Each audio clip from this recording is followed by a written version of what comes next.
दक्षिण दिल्ली की चमक दमक और सुकून भरी जिंदगी के बीच शुक्रवार की शाम अचानक चीखों और अफरा तफरी में बदल गई। आमतौर पर शांत माने जाने वाले चित्तरंजन पार्क यानी कि सीआर पार्क के तारा अपार्टमेंट्स में उस वक्त सनसनी फैल गई जब एक ही परिवार के दो सदस्यों बाप और बेटे को बेरहमी से चाकुओं से गोदकर मार डाला गया।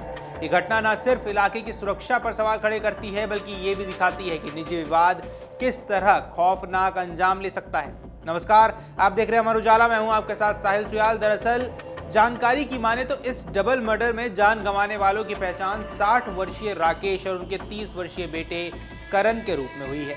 दोनों तारा अपार्टमेंट्स के एक फ्लैट में रहते थे। शुरुआती जांच में ये सामने आया है कि आरोपी और पीड़ितों के बीच पैसे को लेकर लंबे समय से विवाद चल रहा था, जो आखिरकार हिंसा में बदल गया। सूत्रों के मुताबिक घटना वाले दिन आरोपी सीधे उनके फ्लैट पर पहुंचा। शुरुआत में सामान्य बातचीत हुई, लेकिन जल्द ही माहौल तनावपूर्ण हो गया।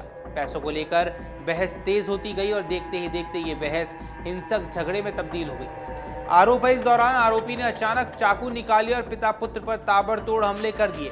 हमला इतना तेज और बेरहम था कि दोनों संभलने तक का मौका नहीं पा सके। फ्लैट के अंदर ही दोनों गंभीर रूप से घायल होकर गिर पड़े। चारों ओर खून फैल गया और चीख पुकार मच गई। आसपास के लोगों को जब घटना का अंदाजा हुआ तो उन्होंने तुरंत पुलिस और एम्बुलेंस को सूचना दी। घायलों को आनन फानन में पास के मैक्स हॉस्पिटल ले जाया गया, जहां डॉक्टरों की टीम ने उन्हें बचाने की कोशिश जरूर की, लेकिन घाव इतने गहरे थे कि इलाज के दौरान दोनों ने ही दम तोड़ दिया। इस दिल दहला देने वाली वारदात की खबर फैलते ही पूरे इलाके में दहशत का माहौल बन गया है। लोग अपने घरों से बाहर निकल आए और हर तरफ सिर्फ इसी घटना की चर्चा होने लगी है। स्थानीय निवासियों का कहना है कि सीआर पार्क जैसे पौष और अपेक्षाकृत सुरक्षित माने जाने वाले इलाके में इस तरह की घटना बेहद चौंकाने वाली है। कई लोगों ने सुरक्षा व्यवस्था पर भी अब गंभीर सवाल उठाए हैं।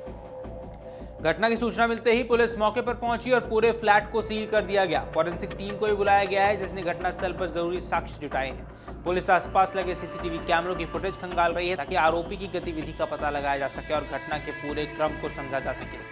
पुलिस सूत्रों की माने तो आरोपी की पहचान कर ली गई है और उसे पकड़ने के लिए लगातार छापेमारी भी की जा रही है। दिल्ली पुलिस की कई टीमें इस मामले में जुटी हुई हैं और संभावित ठिकानों पर रेड की जा रही है।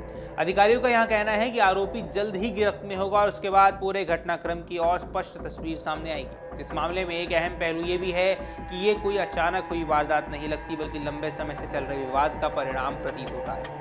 पैसों को लेकर होने वाले झगड़े कई बार बेहद खतरनाक रूप ले लेते हैं और ये घटना उसी का एक उदाहरण है। पुलिस अब ये भी जांच कर रही है कि विवाद की असली वजह क्या थी और क्या पहले भी दोनों पक्षों के बीच कोई शिकायत या झगड़ा हुआ था। फिलहाल पुलिस इस मामले को हत्या का स्पष्ट केस मानती है और हर पहलू की जांच कर रही है। आरोपी के खिलाफ कड़ी धाराओं में मामला दर्ज किया गया है और उसे जल्द गिरफ्तार करने की कोशिश भी जारी है। फिलहाल पुलिस भी ये पता लगाने में जुटी है कि घटना के वक्त फ्लैट में क्या कोई और मौजूद था या नहीं, या किसी ने इस वारदात को प्रत्यक्ष रूप से देखा है।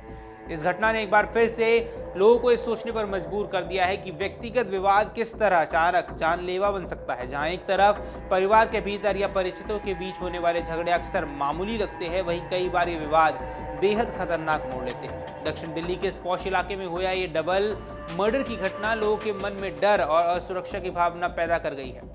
अब सबकी नजरें पुलिस की कार्रवाई पर टिकी हैं कि आरोपी कब तक पकड़ा जाता है और इस जघन्य अपराध के पीछे की पूरी कहानी आखिर क्या है। जांच जारी है और उम्मीद की जा रही है कि जल्द ही इस सनसनीखेज वारदात की हर परत खुलकर सामने आएगी। तब तक के लिए घटना एक कड़वी याद के तौर पर लोगों के मन में बनी रहेगी, जो ये याद दिलाती रहेगी कि गुस्सा और विवाद कभी कभी कितना भयानक रूप ले सकता है। बाकी आपको जो कुछ भी लगता है हमें कमेंट सेक्शन पर जरूर बताएं। बाकी ऐसी अपडेट्स के लिए आप अमर उजाला के साथ लगातार जुड़े रहिए। अगर आप ये वीडियो YouTube पर देख रहे हैं तो हमारे चैनल को सब्सक्राइब कर बेल आइकन दबाएं और Facebook पर देख रहे हैं तो हमारे पेज को लाइक करें।